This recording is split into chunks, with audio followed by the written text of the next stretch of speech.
Pakistan national council of arts میں خواتین کی دستکاریوں کی نمائش کا انعقاد کیا گیا، جہاں زیورات، ملبوسات اور فن پاروں نے شائقین کی توجہ سمیٹی۔ وومنس کو سپورٹ کرنے کے لیے یہ فیسٹیول آرگنائز کیا گیا ہے۔ سب کچھ بہت اچھا ہے اور اسٹاف بھی بہت اچھا ہے، ان کا سب اوور آل بہت اچھا ہے۔ یہ جو گھر پہ عورتیں بیٹھ کے کام کر رہی ہیں ان کے لیے بہت اچھا کام ہے کہ ایسے ایکٹیویٹی ہوتی رہے۔ ہنرمند خواتین نے نمائش کو دستکاریوں کے کاروبار کے لیے فائدہ بخش قرار دیا۔ جو ہم گھر بیٹھ کے کام کر رہے تھے وہ اب سوشل میڈیا پہ آ رہے ہیں اور کانفیڈنس بھی بوسٹ کرتے ہیں۔ نمائش کا اہتمام خواتین کی معاشی ترقی کے لیے کام کرنے والی تنظیم نے کیا تھا۔ آن لائن شاپنگ کا یہ آج کل زمانہ ہے، that is going on simultaneously, لیکن یہ ہے کہ یہ لوگ آ کے پرسنلی اپنے گھر سے بھی نکلتی ہیں، ایک کانفیڈنس بھی آتا ہے، ایک کلائنٹ ڈیلنگ بھی آتی ہے۔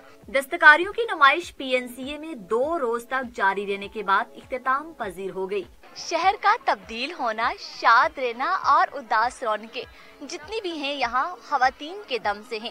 اسلام آباد میں سجے اس میلے کا مقصد نہ صرف تزئین و آرائش کی اشیاء کی نمائش کرنا بلکہ خواتین کو معاشرے میں بااختیار بنانے کا خوبصورت انداز ہے۔ کیمرہ مین کاشف عباسی کے ساتھ عریشہ صغیر، ڈان نیوز، اسلام آباد۔